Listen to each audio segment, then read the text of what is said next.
Mari kita bersama-sama berdoa. Bapa dalam surga, buka hati setiap kami sehingga kami dipersiapkan oleh Engkau sendiri menerima firman-Mu. Kami percaya bahwa Tuhan tidak akan membiarkan kami, anak-anak-Mu berjalan dalam kegelapan. Tuntunlah kami, pegang tangan kami, berfirmanlah kepada setiap kami, dan mampukan kami mengerti, mampukan kami menyimpan dalam hati, mampukan kami untuk melakukannya. Bekerjalah di dalam setiap kami ya Tuhan, kami ingin menyambut firman dengan penuh sukacita. Dalam nama Tuhan Yesus Kristus kami berdoa. Amin. Jangan percaya akan setiap roh, melainkan kita harus menguji roh tersebut. Demikian kita sudah pelajari di dalam bulan yang lalu. Menguji itu perintah Tuhan. Menguji itu adalah apa yang ditulis dalam kitab suci. Jadi kita tidak boleh percaya setiap khotbah, tidak boleh percaya setiap ajaran. Loh, itu kan curiga namanya. Kenapa kita harus mencurigai? Semua orang kalau sudah bicara tentang Tuhan, bicara kitab suci, bukankah itu baik? Tetapi Yohanes mendapat wahyu dari Tuhan, berfirman kepada kita. Kita harus menguji setiap nubuatan.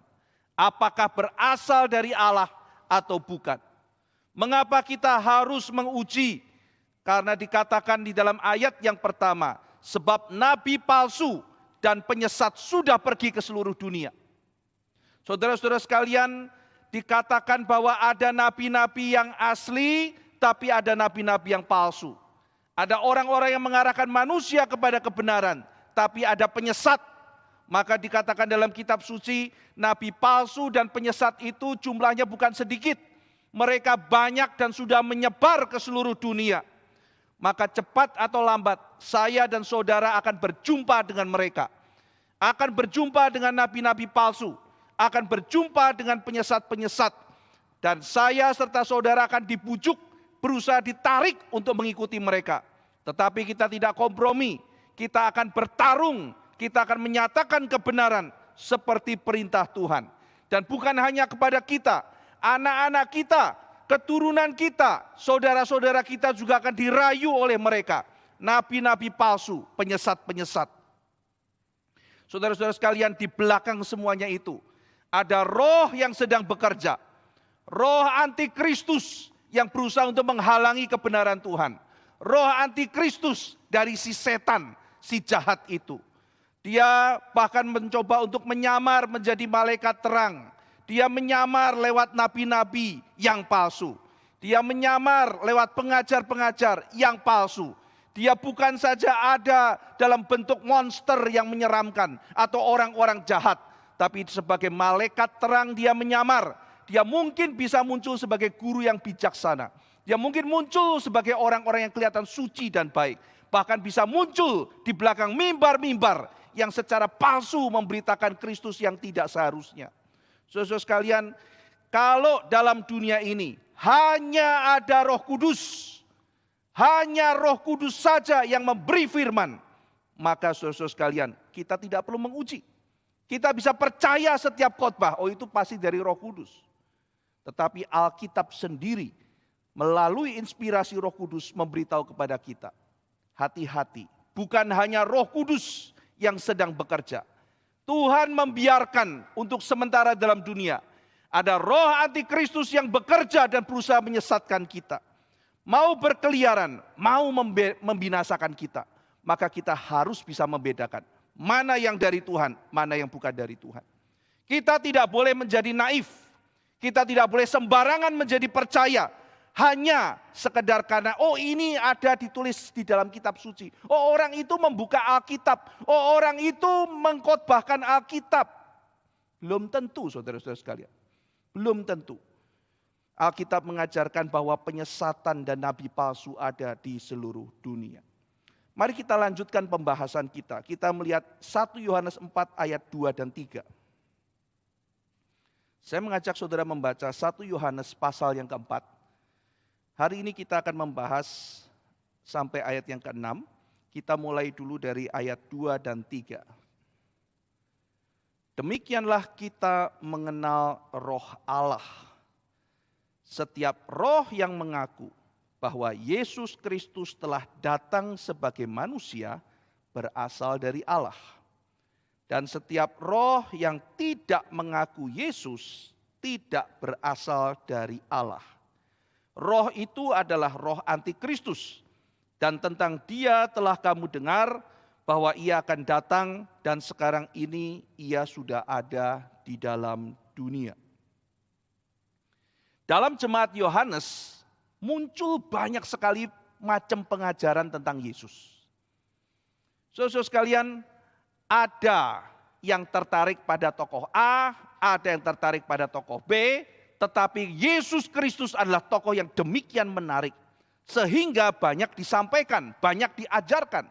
Ada guru A mengajarkan Yesus, ada guru B mengajarkan Yesus. Tetapi saudara sekalian, ini menjadi sesuatu yang sangat berbahaya bagi jemaat mula-mula. Maka Yohanes memberikan peringatan kepada mereka. Loh, kenapa memberikan peringatan? Mereka akan mengajarkan tentang Yesus. Mereka akan menyampaikan tentang Yesus. Apa yang berbahaya? Mengapa mereka harus dikecam? Bahkan Yohanes mengatakan mereka antikristus. Mereka akan mengajarkan tentang Yesus. Saudara-saudara sekalian, jadi doktrin yang nantinya bisa kita lihat membedakan ortodoksi atau jalan yang lurus atau kekristenan yang sejati. Itu berkait tentang doktrin Kristus, mengenai kristologi. Di sini Yohanes mengatakan, jangan cuma sekedar lihat orang baik, jangan sekedar lihat orang buka Alkitab, bahkan jangan sekedar orang ngajar tentang Yesus, tapi kita harus perhatikan Yesus seperti apa yang dia ajarkan. Ini berkait dengan ortodoksi, ini berkait dengan jalan yang benar, ini berkait dengan kekristenan yang sejati atau yang palsu, yang dari roh Allah atau yang dari antikristus. Saudara-saudara sekalian, para guru palsu tertarik pada Yesus. Para guru palsu membicarakan Yesus, mengajarkan tentang Yesus. Para guru palsu menghormati Yesus. Dengan sangat serius melakukan studi tentang Yesus. Tapi itu berbahaya. Loh, kenapa berbahaya? Baik bukan? Mereka hormat sama Yesus kok. Oh, Yesus itu orang penting. Loh, mereka mengakui Yesus orang penting. Yesus itu orang baik. Loh, Yesus dihormati. Kami cinta Yesus, kami cinta Yesus. Wah, ini kan baik kan? Dia cinta Yesus loh. Dia menganggap Yesus itu penting, guru agung. Yesus adalah penyelamat hidup. Loh, apalagi ini? Ini kan ajaran firman Tuhan, dia penyelamat hidup. Kenapa para pengajar itu disebut sebagai antikristus? Keras sekali Yohanes. Saudara-saudara sekalian, meskipun mereka ahli tentang Yesus, meskipun mereka mengajarkan tentang Yesus, mereka sedang mengajarkan Yesus yang lain. Masih ingat saudara, bulan Desember saya pernah khotbah tema ini. Yesus yang lain. Saya mengingatkan saudara satu ayat yang penting, dua ayat penting dari 2 Korintus 11. Mari kita lihat 2 Korintus 11 ayat 3 dan 4. 2 Korintus 11 ayat 3 dan 4. Tetapi aku takut kalau pikiran kamu disesatkan dari kesetiaan kamu yang sejati kepada Kristus. Sama seperti Hawa diperdayakan oleh ular itu dengan kelicikannya. Jadi saudara perhatikan ya, di sini Paulus mengatakan, aku takut kalau kamu disesatkan dari kesetiaan kamu yang sejati kepada Kristus. Slide bisa ditayangkan, saya sudah berikan ayatnya. Jadi di sini takut kalau tertipu. Sama seperti Hawa diperdaya ular, jadi sama seperti Hawa itu ditipu oleh ular, maka kamu juga bisa ditipu. Nah, ditipu mengenai hal apa, saudara? Ayat 4. Sebab kamu sabar saja jika ada seorang datang memberitakan, perhatikan saudara. Pertama, Yesus yang lain daripada yang telah kami beritakan.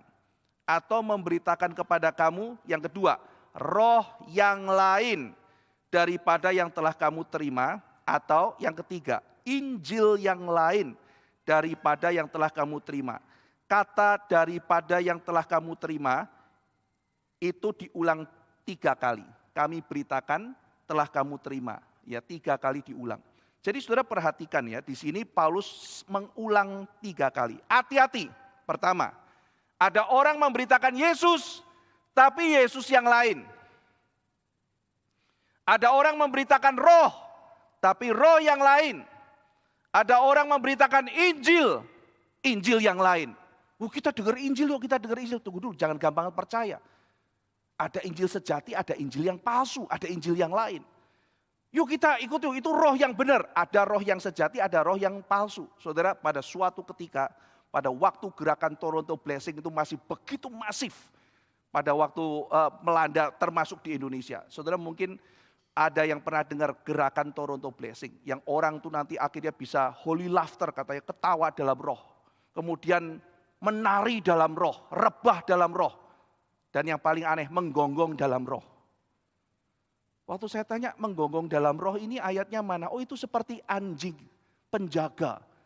Anjing penjaga rumahnya Tuhan. Jadi dia seperti anjing yang wuk, wuk, wuk, wuk, wuk. Ini rohaninya apa gitu ya. Saya maju ke depan pada waktu itu. Saya belum tahu, tidak bisa bedakan apa-apa. Lalu kemudian sebelah saya perempuan tuh bisa nari balet. Waduh, kok bisa begitu gitu ya. Tari balet, tapi kadang-kadang dia melek sedikit. Waduh, pura-pura ini gitu ya. Ya, sambil melek begitu, waduh ini ya. Terus kemudian ada yang rebah, ada yang apa. Saya tidak bisa gitu. Jadi yang lain sudah aneh-aneh, saya berdiri sendiri. Terus pendetanya turun dari mimbar, pegang kepala saya, didorong-dorong begini. Ya, saya kan ngelawan gitu ya. Lalu kemudian semua orang saudara, tinggal dua orang. Dari puluhan yang maju tinggal 2 orang. Saya sama 1 orang lagi, kita berdiri lihat-lihatan. Terus diapit sama 2 orang. Terima saja, terima saja, terima saja. Mau terima gitu kan ya. Terima saja, terima saja, terima. Terus pendetanya pegang kepala saya. Terima, cepat terima. Iya mau terima gitu kan ya. Yang lain sudah ada gejala, saya tidak ada gejala. Nah ada kalimat berikutnya, dia ngomong begini sama saya. Roh apapun yang masuk,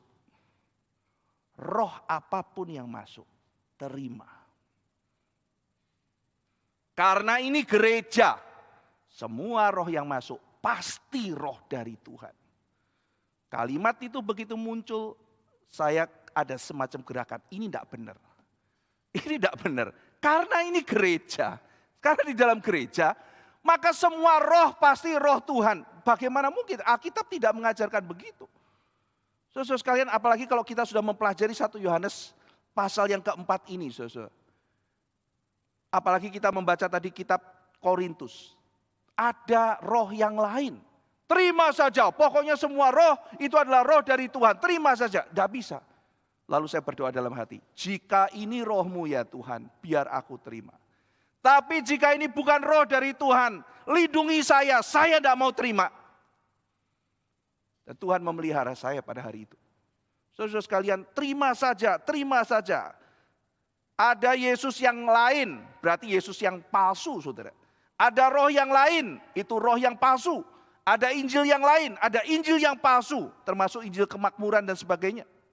Lain dari apa? Tadi Paulus sudah menjelaskan. Lain dari yang pernah kami beritakan. Lain daripada yang pernah kamu terima. Maka mereka adalah pemalsu-pemalsu. Lain dari kesaksian para rasul. Lain dari ajaran para rasul. Lain dari apa yang tertulis dalam kitab suci. Jadi saudara-saudara sekalian, kalau ada orang yang berkhotbah, minggu lalu kita sudah jelaskan. Kalau ada orang berkhotbah pakai Alkitab, jangan ketipu. Yang khotbah pakai Alkitab tidak tentu Alkitabiah. Lihat dulu ajarannya. Demikian juga kalau ada orang dia sebut nama Yesus. Dia sebut nama Yesus. Dia sebut nama Yesus kok. Wah berarti ini adalah ajaran dari Yesus. Yesus yang mana saudara? Yesus seperti apa yang diajarkan? Saudara sekalian, dulu saya pernah belajar ilmu-ilmu tenaga dalam. Pada waktu itu masih pro dan kontra. Wah ini nanti ada hal-hal yang tidak boleh. Oh ada hal yang boleh. Saya tidak tahu, tapi saya memang orangnya penasaran. Maka saya belajar, pengen tahu kayak apa sih belajar ilmu-ilmu seperti itu. Lalu kemudian saya masuk. Sudah mulai curiga, wah ini kok diajarin ilmu-ilmu yang kayaknya ada mistis-mistisnya begitu ya. Ini kayaknya lain sekali dengan apa yang diajarkan selama ini dari gereja. Tapi saya tertipu karena kalimat ini, saudara. Sebelum kita mulai acara, silahkan berdoa menurut caranya masing-masing. Yang Islam pakai Islam, yang Kristen juga boleh doa sama Allahnya, sama Tuhan Yesus dan sebagainya. Wah, saya dengar kayak begitu, oh ini berarti boleh ini, karena boleh berdoa kok. Boleh berdoa pakai nama Yesus, oh boleh, silakan semuanya berdoa pakai agamanya masing-masing. Wah saya sudah tentrem, wah pasti saya berdoa gitu kan. Saya doa gitu, habis itu melakukan banyak hal. Saya pikir-pikir, saya lama-lama mikir gini, ini kan kalau misalnya tindakan ini nggak benar. Misalnya ya, saya diajak maling mangga, misalnya saudara ya. Terus sebelum maling itu, koordinator permalingannya itu kumpulkan kita, lalu briefing. Sebelum kita maling mangga, mari kita berdoa menurut agama masing-masing. Boleh doa pakai nama Tuhan Yesus? Boleh, silakan. Semua agama sama boleh. Terus kita doa, Tuhan Yesus saya mau maling mangga, terima kasih gitu ya.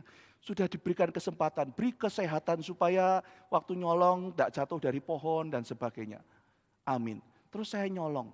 Ya itu namanya tidak benar kan saudara. Mau melakukan hal tidak benar kok suruh doa pakai nama Tuhan Yesus. Maka saya kaget, waduh saya ketipu ya kayak begini. Wah ini kan bukan musyrik ini bukan sesuatu yang melawan ajaran agama. Ini boleh, karena kami berdoa loh sebelum latihan. Wah saya tertipu. Ya akhirnya saya pikir-pikir, wah saya berhenti aja deh, tidak benar kayak begini. Suruh berdoa sebelum melakukan. Kalau itu tidak diperkenan oleh Tuhan, berdoa pakai nama Yesus, bagaimana mungkin? Ini semuanya penipuan. Jadi saudara sekalian yang pakai Alkitab, yang bawa doa Kristen, yang ajar tentang Yesus, hati-hati dulu.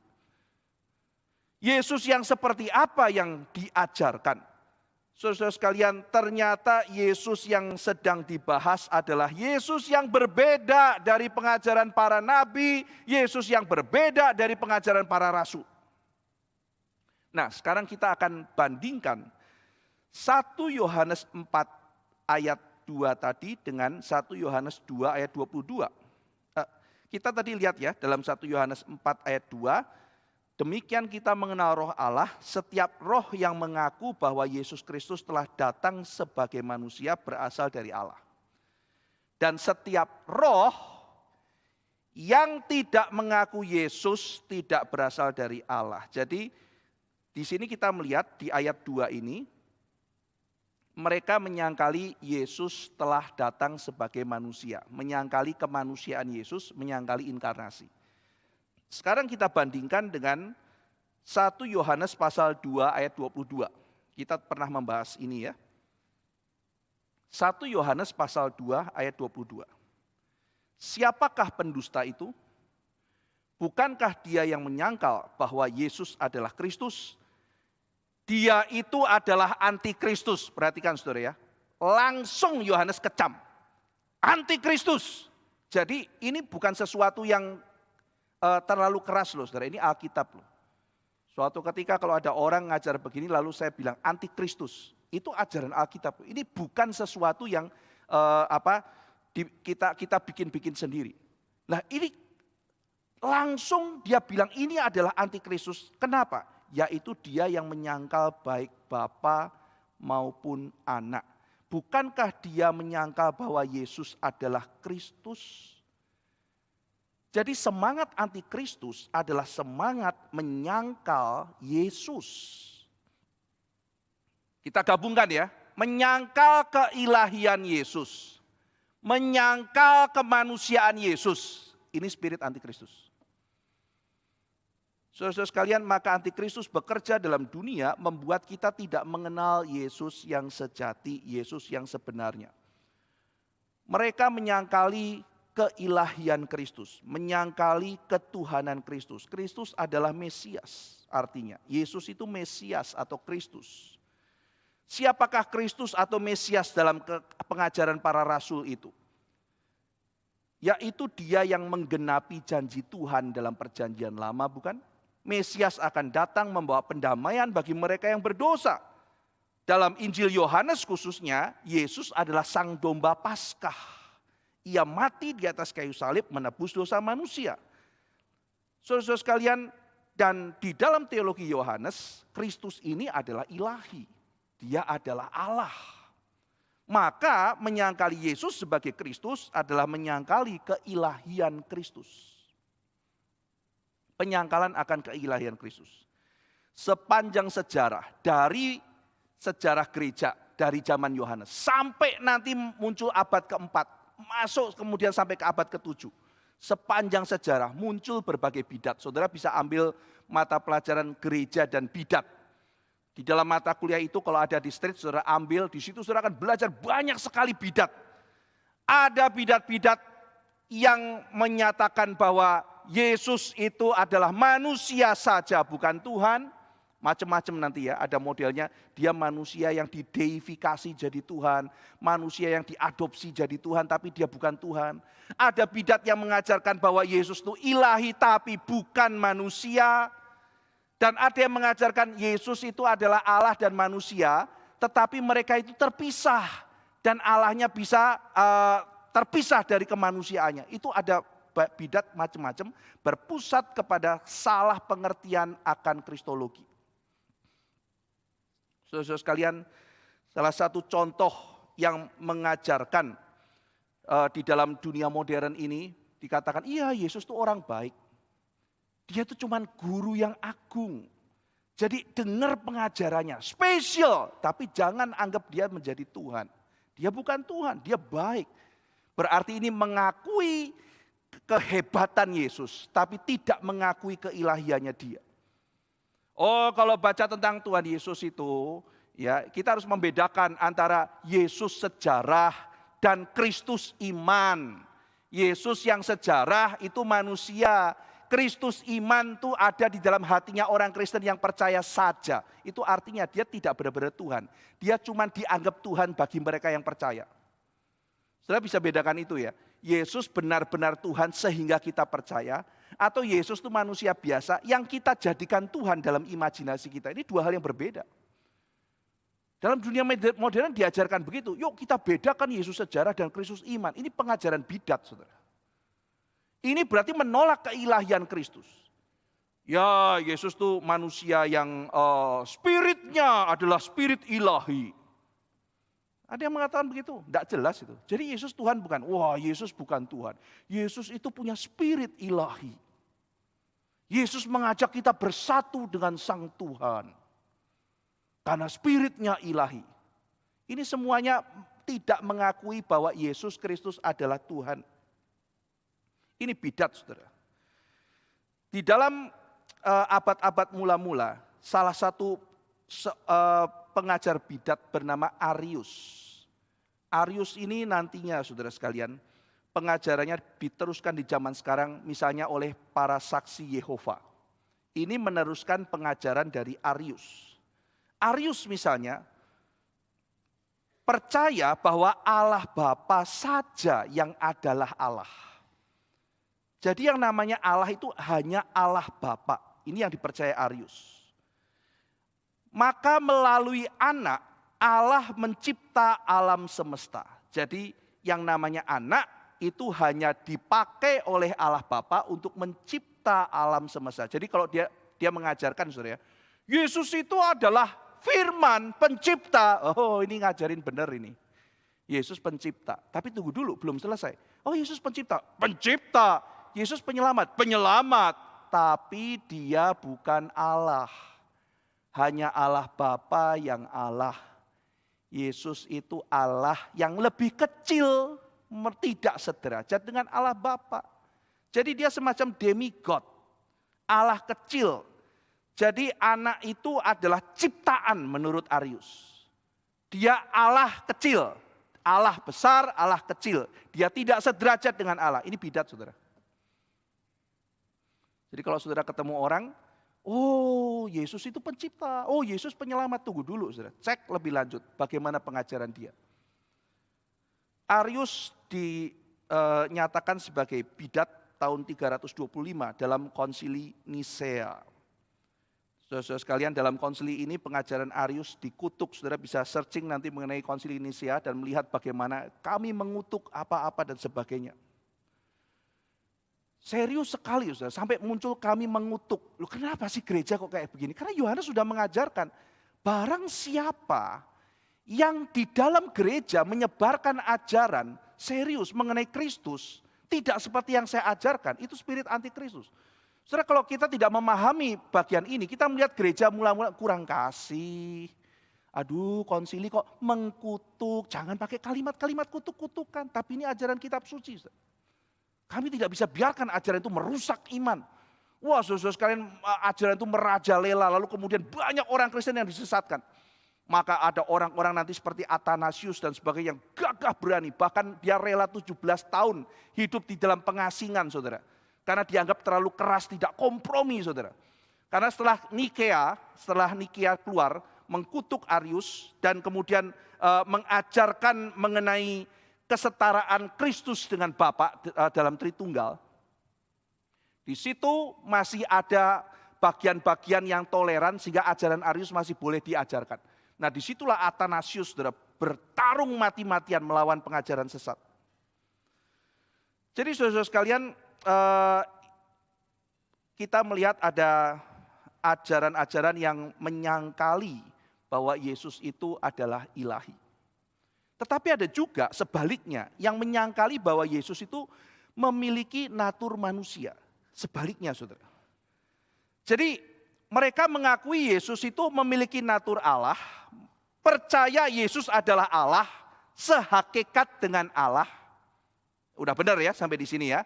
Yesus adalah Allah, sehakikat dengan Allah. Tapi masalahnya mereka tidak percaya bahwa Yesus itu menjadi manusia yang sama seperti kita. Yesus dalam kitab suci disebut Adam yang kedua, saudara.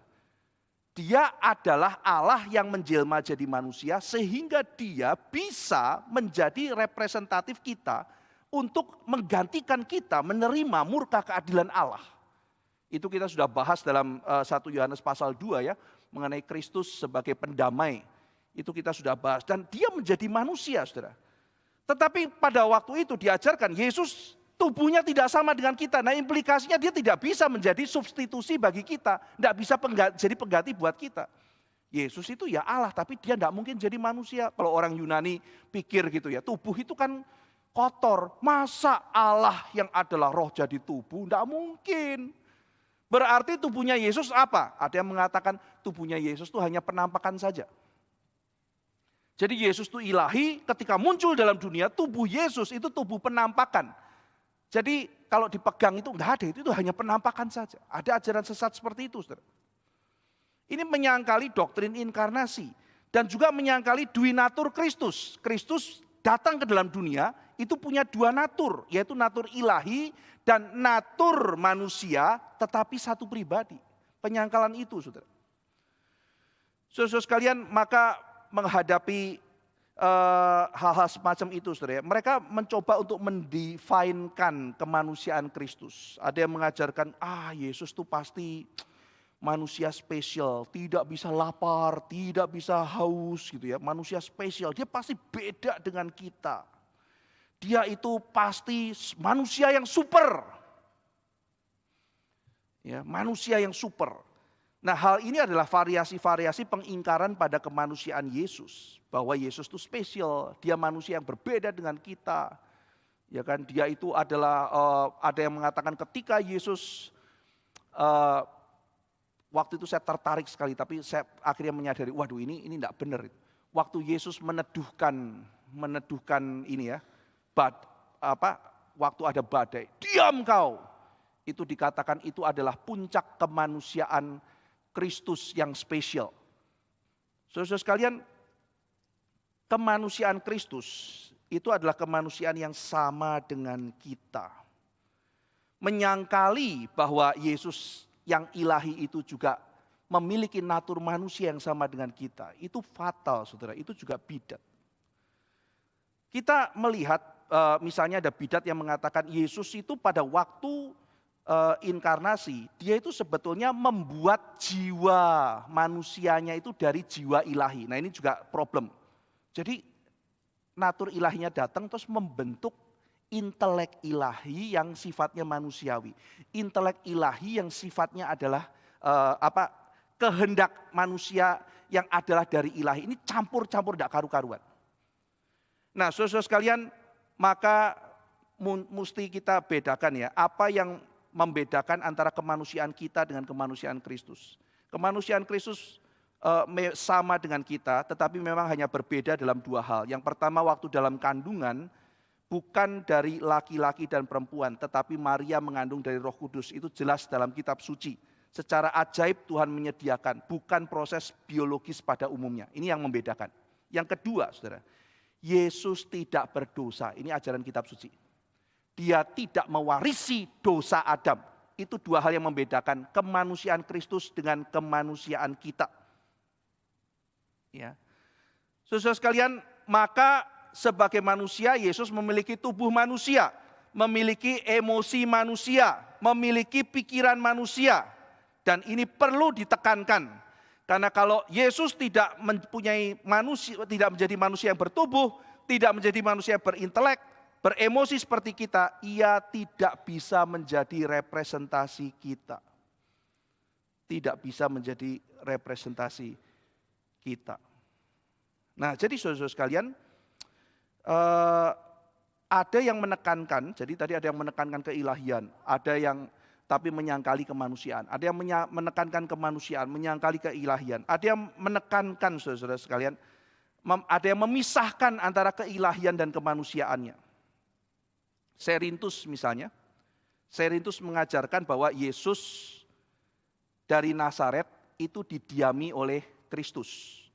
Jadi Kristus mendiami Yesus pada satu masa, ya kan? Jadi lalu kemudian pada waktu itu dia bisa tinggalkan, tapi dia bisa masuk lagi. Jadi ini melihat bahwa ada keterpisahan di dalam pribadi Kristus. Ini bidat, saudara.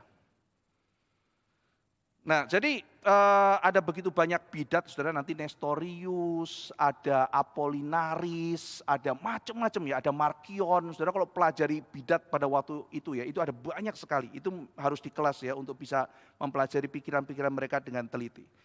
Maka muncul konsili, saudara, namanya konsili Kalsedon. Karena Nikea itu tidak membahas relasi antara kemanusiaan Kristus dan keilahiannya. Maka perlu ditambahkan konsili Kalsedon. Bisa ditampilkan. Nah, jadi ini adalah konsili yang menjelaskan mengenai ortodoksi, mengenai kristologi ya, saudara. Nanti saudara bisa cari sendiri di rumah, konsili Kalsedon.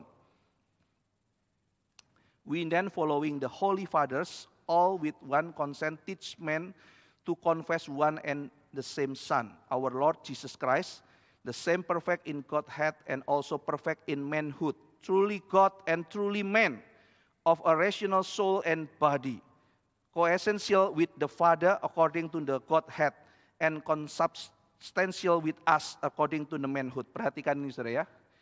In all things like unto us. Semuanya sama dengan kita. Hanya without sin. Nah ini yang tadi saya jelaskan ya. Begotten before all ages of the Father according to the Godhead. Nah ini untuk melawan Arius yang mengajarkan bahwa Yesus itu dicipta. Ya, Yesus tidak dicipta ya. Jadi begotten before all ages of the Father according to the Godhead, and in these latter days for us and for our salvation. Perhatikan kalimat berikutnya, born of the Virgin Mary, the mother of God. Wah ini seru perdebatannya, tapi saya nggak bahas hari ini. Ini Theotokos ya. Apakah Yesus itu, apakah Maria itu ibu dari Tuhan? Atau ibu dari Yesus manusia saja? Ayo saudara, kalau ditanya gitu jawab gimana? Yang mati di atas kayu salib itu Allah atau manusia atau bagaimana gitu? Ini kalau nggak clear doktrinnya jawab pertanyaan itu susah, saudara. Ini perdebatan di gereja mula-mula ya mengenai Theotokos ini. Apakah Maria adalah ibu Tuhanku? Ada yang mengatakan tidak bisa. Maria hanya ibu dari kemanusiaan Yesus. Dia tidak pernah menjadi ibu dari ketuhanan Yesus. Ini problem kalimat itu memisahkan pribadi Yesus, keilahian dan kemanusiaannya terpisah, saudara. Itu problem di sana. Ya, jadi itu memisahkan antara keilahian dan natur kemanusiaannya. Oke, saya tidak bahas itu ya, nanti mungkin lain waktu. Sekarang kita mungkin nanti di Natal deh atau apa ya. Sekarang kita lanjutkan. According to the manhood, one and the same Christ, Son, Lord, only begotten. Perhatikan berikutnya. To be acknowledged in two natures. Jadi dua natur. Without, nah ini ya, jadi dua natur. Natur manusia dan ilahi. Without confusion, without change. Tidak ada perubahan, tidak ada satu percampuran. Without division, without separation. Dan juga tidak ada keterpisahan. Jadi saudara, ini adalah dua natur di dalam satu pribadi. Maka Yesus itu pribadinya utuh. Ya, tidak ada dua natur itu tidak ada percampuran, tapi juga tidak ada perpisahan. Tidak ada perubahan dalam pengertian natur ilahi mempengaruhi natur manusianya, manusianya dicampur sama ilahinya lalu kemudian ada perubahan. Tidak ada, saudara. Ini adalah satu misteri yang luar biasa. Ini adalah pribadi kedua Allah Tritunggal. Pribadi kedua Allah Tritunggal memiliki dua natur. Natur manusia dan natur ilahi. Tapi satu pribadi. Nah jadi kalau saudara ditanya, saya sering ditanya, Pak gitu ya. Itu Tuhan Yesus waktu di dalam dunia itu kan banyak drama. Lu drama apa gitu? Iya drama kan, dia takut apa? Dia kan Tuhan mana takut, seluruh dunia takut dia. Nah ini problem kan. Nah inilah gitu ya. Kamu mengecilkan natur kemanusiaan Kristus. Lu Yesus kan Tuhan, iya 100% Tuhan dia. Tapi dia juga manusia. Saudara kalau ada percampuran bahwa Yesus tidak punya natur manusia, semua itu kan sandiwara kan. Iya kan? Tapi karena dia manusia, sekarang pertanyaan, Yesus bisa berdosa apa enggak? Pernah ditanya Pak Tong begitu kan? Faktanya Yesus tidak berdosa saudara. Tetapi Yesus itu adalah punya natur ilahi, ya tidak berdosa. Tapi dia juga punya natur manusia. Yang ada kemungkinan loh dia jatuh dalam dosa. Ada posibilitas itu loh. Iya kan? Tapi saudara bisa melihat Yesus tidak berdosa. Berarti ini luar biasa sekali. Ya betul-betul ketaatan Yesus itu ketaatan yang menyelamatkan kita. Ketaatannya bukan ketaatan main-main. Wah dia mah pasti nggak berdosa. Enggak, itu drama semua. Tapi dia betul-betul manusia loh saudara. Dia betul-betul manusia yang tidak berbeda dengan kita. Dan dia tidak berdosa saudara. Saudara ini menjadi penghiburan luar biasa. Kalau kita memahami doktrin Kristologi ini dengan benar ya. Duinatur Kristus ini. Wah kita mengucap syukur pada Tuhan. Tuhan aku baru mengerti. Karena ketaatanmu lah ya Tuhan. Maka aku juga bisa diselamatkan ketika aku menjadi bagian dari mendapatkan jasa dari ketaatan Kristus. Waktu di Taman Getsemani dia betul-betul takut, saudara. Ya. Jadi di sini kita bisa melihat ya ada dua natur di dalam satu pribadi. Nah nanti kan jadi pertanyaan kan, ketika Yesus naik ke surga, tubuhnya di mana? Nah ini menjadi satu diskusi yang menarik. Biar itu dibahas di kelas katekisasi kan. Ya, mengenai tubuh Yesus di surga. Karena pada waktu Yesus naik ke surga, tubuhnya di mana? Apakah tubuhnya maha ada atau tidak? Nah ini, kalau orang Lutheran ada beberapa yang pegang tubuh Yesus di sana itu maha ada. Maka ada di mana-mana. Tapi saudara-saudara sekalian, orang Reform tidak begitu. Dia pegang tubuh Yesus ada di sana. Ya, tubuh Yesus ada di sana. Nah, tetapi karena itu ada duinatur, natur manusianya, natur ilahinya bisa ada di mana-mana. Tapi itu tidak terpisah. Dan dia hadir dalam dunia melalui apa, saudara? Melalui Roh Kudus. Duinatur. Nah, tadi kita sudah membaca Kalsedon, sudah pulang pelajari lagi Kalsedon. Saya harap ya kita anak orang dari kebaktian sore pelajari, baca, ya renungkan apa yang menjadi bagian yang esensial. Saudara ini penting sekali, kenapa? Dari sini nanti kita akan membedakan mana pengajaran benar, mana pengajaran tidak benar. Karena Yohanes sudah mengajarkan, kalau kita betul-betul mau tahu, kita harus masuk sampai ke doktrin kristologinya. Ya. Kalsedon saudara baca, Nisea saudara baca, itu bukan panjangnya, bukan kayak begitu saudara. Itu singkat brief. Kita bisa baca, kita bisa pelajari, dan kita bisa merasakan pergumulan gereja mula-mula berhadapan dengan ajaran sesat. Kalau tidak ada orang-orang seperti ini, saudara, tidak tahu lah ya. Itu nanti Tuhan kalau tidak pakai mereka, pengajaran sesat sudah nggak karu-karuan. Sekarang kita sudah tinggal memetik sesuatu kebaikan dari perjuangan bapak-bapak gereja kita. Sekarang kita tinggal baca, kita siap menghadapi orang-orang yang mencoba untuk mengacau balaukan kekristenan. Ya, sekarang ini mainnya apa saudara? Orang, anak-anak lihat YouTube, lihat apa, semua pengajaran bisa masuk. Kita harus fight di situ. Ya, orang dulu kita bendung, jangan pergi ke situ. Mereka masuk lewat media. Jadi pertempuran itu akan makin sengit. Nah saudara, sekarang kita lihat ayat yang keempat. Kamu berasal dari Allah, anak-anakku, dan kamu telah mengalahkan nabi-nabi palsu itu. Sebab roh yang ada di dalam kamu lebih besar daripada roh yang ada di dalam dunia. Ini saya pernah khotbahkan di dalam speak yang terakhir. Kamu berasal dari Allah dan kamu telah mengalahkan nabi palsu. Sebab roh yang ada di dalam kamu lebih besar daripada roh yang ada di dalam dunia. Apa maksudnya kamu telah menang?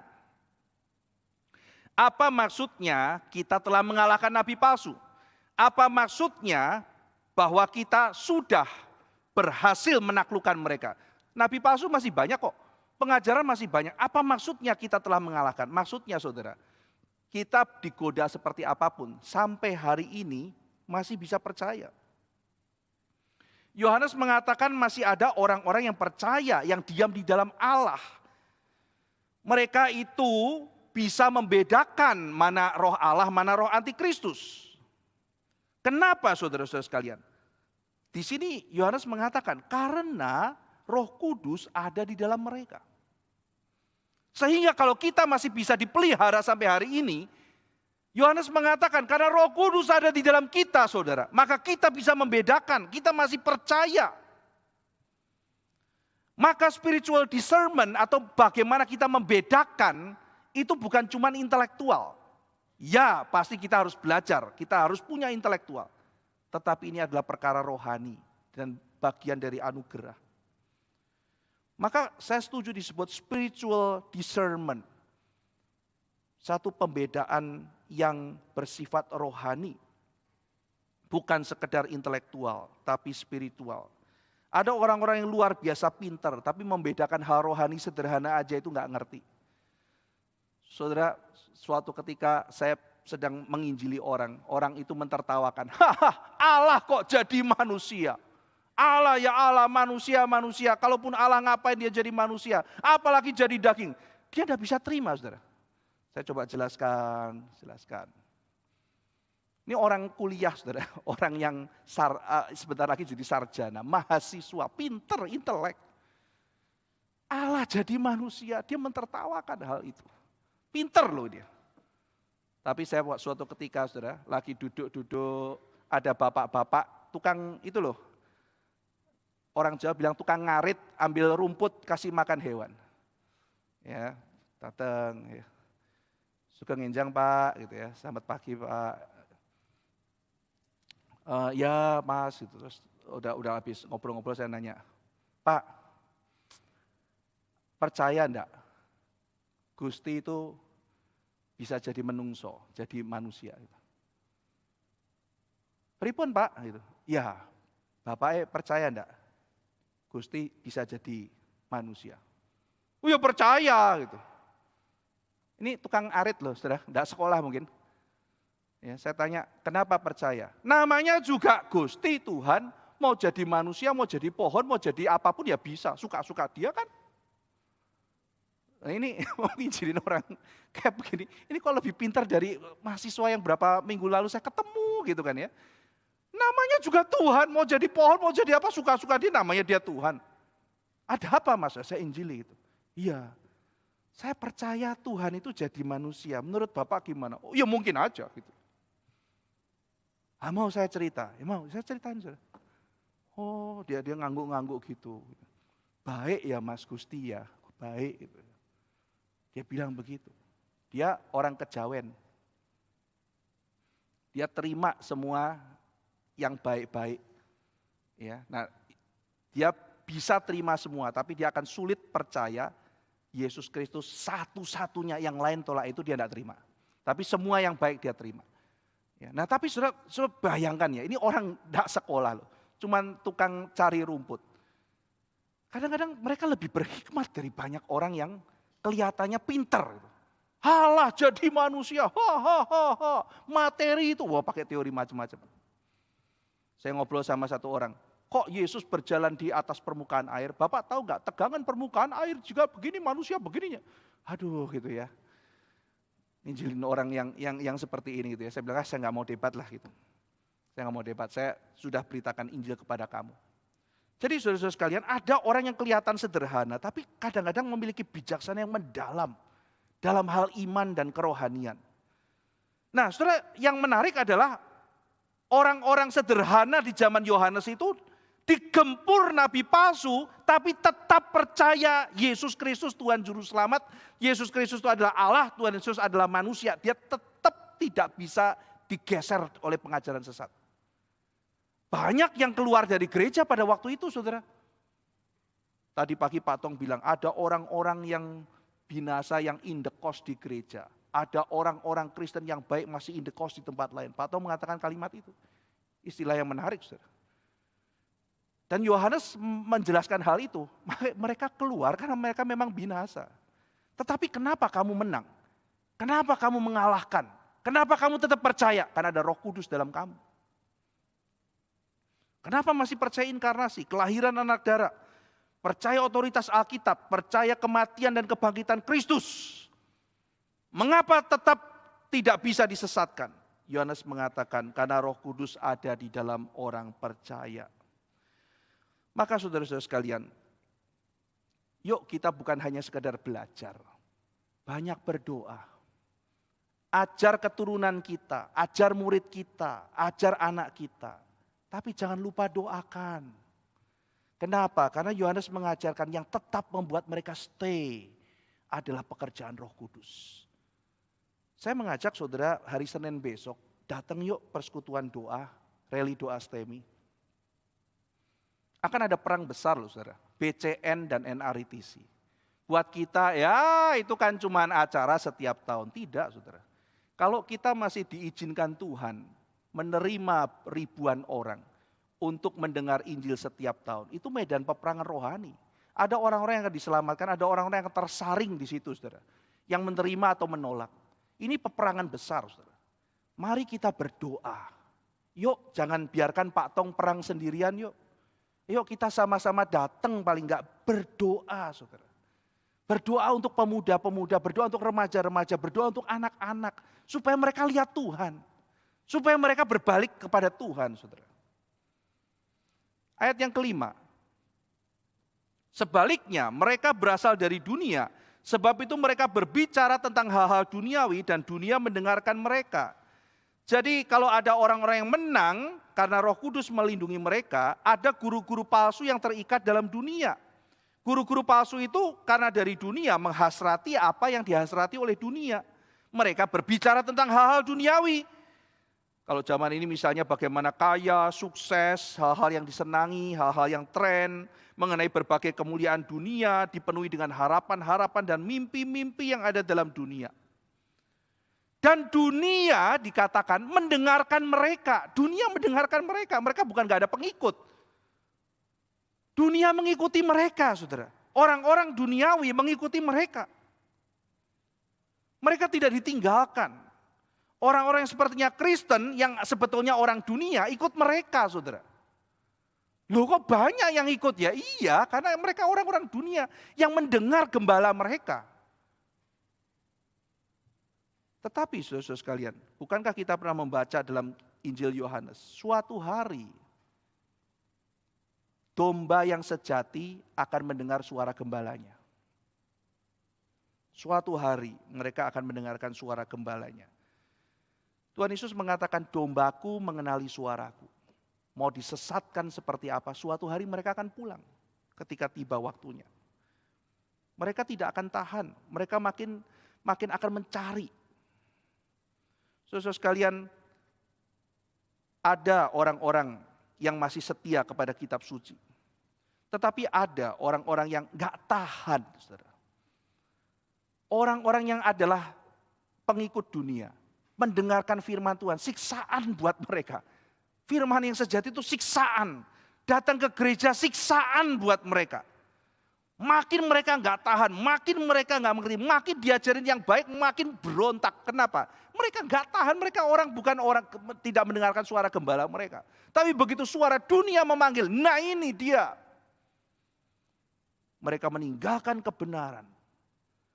Ada orang yang menghasut, menghina, melecehkan kebenaran Tuhan. Ajaran mereka terlihat penuh hikmat, tetapi hikmat dunia.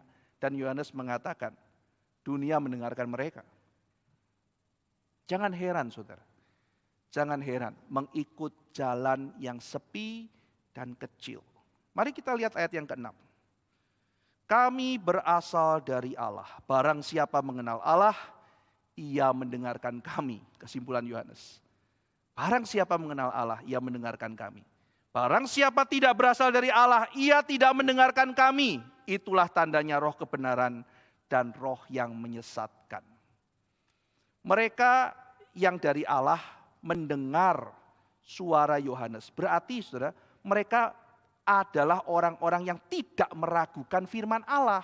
Mereka percaya kepada firman Allah. Mereka berasal dari Allah. Karena mereka punya roh kebenaran. Kalau kita punya roh kebenaran, kita mencintai firman Tuhan. Kita mentaati firman Tuhan. Kita menghormati firman Tuhan. Bukan karena kita pintar saudara. Tapi karena roh dalam diri kita bersaksi. Mengenali suara kebenaran gembala kita. Oh, ini firman, ini gembalaku ini. Ini firman dari gembalaku. Aku ikut dia. Aku ikut dia.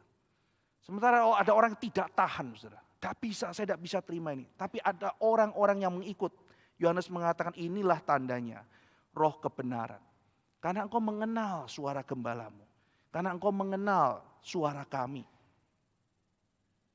Saudara sekalian, maka ada 3 kesimpulan yang saya simpulkan dari apa yang disampaikan Yohanes. Pertama, Yohanes ingin kita mengerti siapa Kristus sebenarnya.